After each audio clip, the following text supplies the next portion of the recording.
আমরা আমাদের কাজ করে যাচ্ছি এবং মানুষের অনেক রেসপন্স পেয়েছি। আমাদের ফর সাবমিশন অফ কমপ্লেন্টস আমাদের আর্লিয়ার ডেডলাইন বা টাইমলাইন ছিল আপনার 30 সেপ্টেম্বর। টাইমলাইনটা আমরা এক্সটেন্ড করে আপ টু 10 অক্টোবর 2024 করা হয়েছে। যেই বর্ণনাগুলো দিয়েছেন সেই বর্ণনা অনুযায়ী সেলগুলো এখন অনেকাংশেই নাই।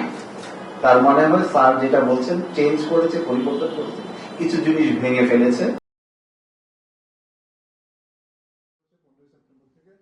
কমিশনের মাধ্যমে ইনভেস্টিগেশনের এই পর্যায়ে আসলে ডিটেইলস আলোচনাটা না।